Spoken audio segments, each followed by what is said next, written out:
export both regionally and internationally.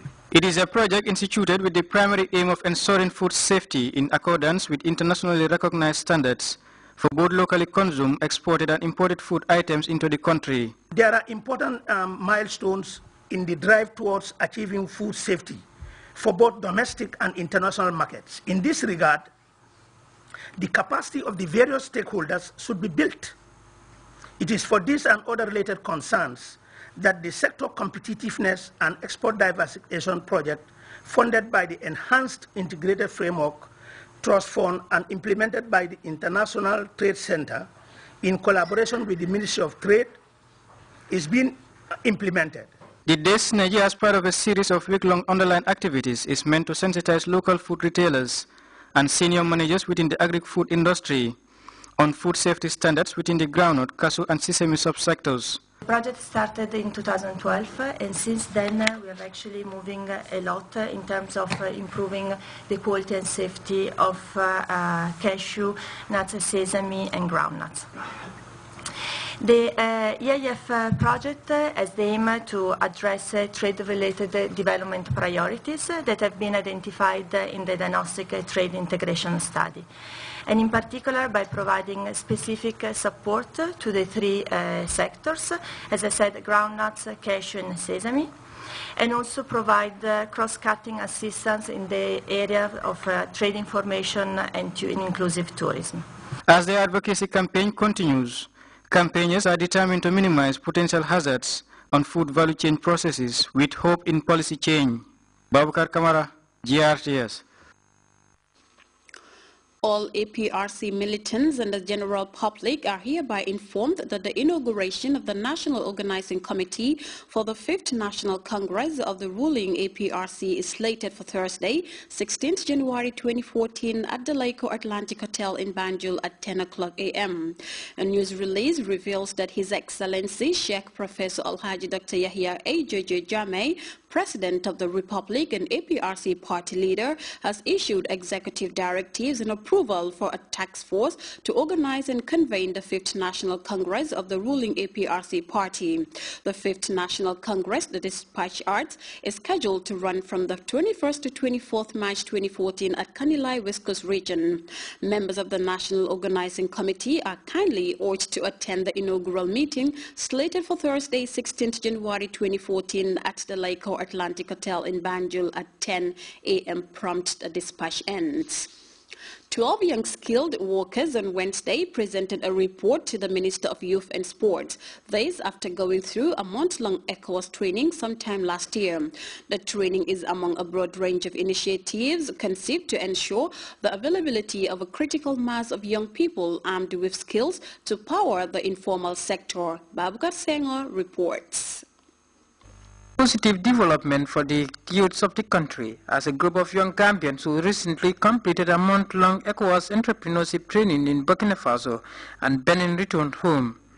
The annual training package, among others, forms part of government's resolve to introduce and promote innovative skills in the minds of youths in order for them to take ownership of the business market, which has been overrun by non-Gambians. The reason for this wise choice of, for example, topics for training is as a result of having looked at our country as a developing country.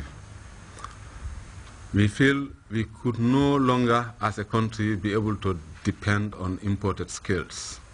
We want to stand by ourselves, and in doing that, we feel the first place to begin with is the young people themselves, who need to acquire those very skills and really engage themselves into the various sectors of the economy to enable us as a country to really work towards the visions that we have set ourselves, particularly the Vision 2020 and the current page. It is in this regard the beneficiaries were sent to the sub-regional training for them to harness their skills gained upon arrival in a bid to bring about ownership and innovation in the youth sector.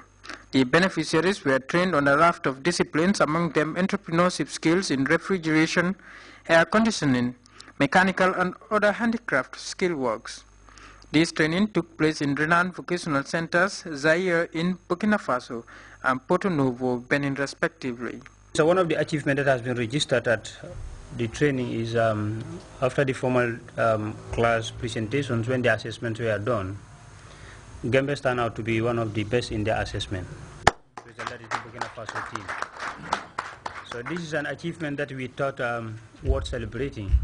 And we shouldn't just be silent about it, because it has shown us to be good ambassadors and has raised the Gambian flag high. The program, which started nearly a decade ago, saw the participation of 50 young Gambian skilled workers.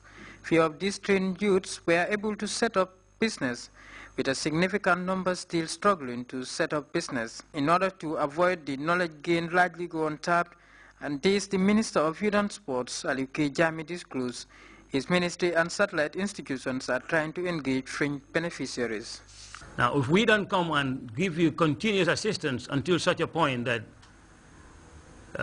you are able, as I said, to stand on your 2 feet, then we'll have failed in the project. The project will have not ended well. So the 50 of you, or the 50 plus of this group that are going to Benin and back, and who are not gainfully employed or self-employed, I'm going to ask the satellite agencies of NYSS and the Youth Council and NEDI, perhaps through the luncheon that has been requested, to see what more we can do to ensure that you are gainfully employed. As the Gambia continues its drive to inject greater youth participation in the business market, promoting vocational skills and introducing creative innovations may go a long way to achieving this stated dream. For Grts News, this is Babukar Senghor. High-powered delegations have started arriving in the Gambia ahead of the extraordinary meeting of the ECOWAS Convergence Council of Ministers of Finance and Governors of Central Banks. The president of the ECOWAS Commission, Grts Desiree Ouedraogo, jetted into Banjul this evening and was received by the Governor of the Central Bank of the Gambia. Modou Badiane has more. 13th end-of-year statutory meeting of West African Monetary Institutions progressed at Kairaba Beach Hotel. A high-level delegation of ECOWAS finance stakeholders, led by the President of ECOWAS Commission, Dr. Grts Desiree Ouedraogo, arrived at Banjul International Airport. Minutes after setting foot on Gambian soil, Dr. Ouedraogo thanked the Gambia government for taking up to the engagement before delivering statements that dug into the rationale of the ECOWAS monetary program. Let me start by thanking the President, the government and the people of Gambia for hosting these very important meetings. I believe that this is a testimony of their commitment to ECOWAS ideals, and I want to express my gratitude to them. You know, the ECOWAS monetary cooperation program is a key program of integration in West Africa. The idea is for us in West Africa to have a common currency, but how we go about it, that is the question. And you know that recently an extraordinary summit of head of state and government of ECOWAS held in Dakar on 25th of October 2013 have decided to give a new impetus to our monetary cooperation program. That is, they have designated 2 heads of states to follow this important dossier. Having shed some light on some of the activities underlying the sub-regional monetary cooperation, Dr. Ouedraogo described the high-level Banjul meeting as the cornerstone for the achievement of the objectives of the monetary union. He said it would, among other things, serve to boost the morale of governments and other stakeholders, and as well commit them to the realization of the dream of a second monetary zone in West Africa.